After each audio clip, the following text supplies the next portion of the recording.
Hi friends, இப்போ Jesus Sanjay அவர்கள் சென்னை வந்துட்டு விஜயை பார்க்காம ஹைதராபாத் போயிட்டாரு.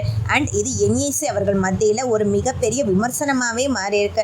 நீ வந்து உங்கள் அப்பாவை பார்த்துட்டு போயிருக்கணும், நீ டைரக்டர் ஆகிட்ட, அதுக்காக கூட அந்த படத்தை பற்றி பேச உங்கள் அப்பாவை பார்க்க தோணலையா அப்படின்னு என்ஏசி அவர்கள் ஜேசஸ் சஞ்சய் கிட்ட கேட்டிருக்கதா ஒரு நியூஸ் வந்து கோலிவுட் வட்டாரத்தில் செம வைரலாக போய்கிட்டு இருக்கு.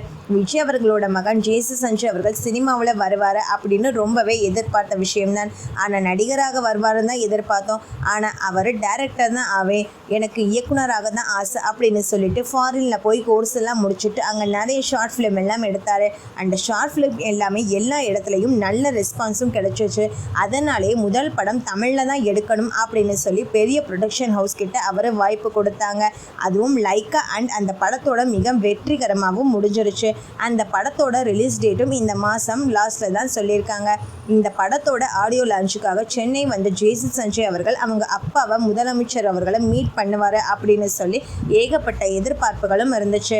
ஆனால் இது வரைக்கும் அவர் பார்க்கவே இல்லை. சரி, ஓகே, அவரோட படத்தோட வேலைகள்லாம் முடிச்சுட்டு கண்டிப்பாக பார்த்துருவார் அப்படின்னு தான் எதிர்பார்த்தோம்.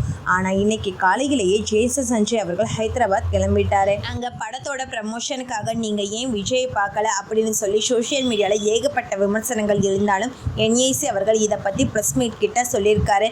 அவன் சீக்கிரமே வந்து பார்ப்பான், அவனோட பட வேலைக்காக தான் போயிருக்கான், இருந்தாலும் அவன் இங்கே வந்திருப்போ பார்த்துருக்கலாம். ஏன்னா விஜய் இப்போ முதலமைச்சர் ஆகிட்டான், அவங்க அப்பா முதலமைச்சரானது அவனுக்கு தானே பெருமை, ஏன் வந்து பார்க்கலன்னு தெரியலை, நாங்கள் இதை பற்றி பேசுவோம் அப்படின்னு சொல்லியிருக்கானே.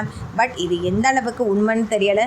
இது உண்மையாக இருந்தால் கண்டிப்பாக ஜேசஸ் சஞ்சய் அவர்கள் விஜய் அவர்களை வந்து சந்திச்சிருக்கிறோம். சரி, ஓகே ஃப்ரெண்ட்ஸ், இதை பற்றி உங்கள் கருத்து என்னென்னு கமெண்ட் பண்ணுங்கள்.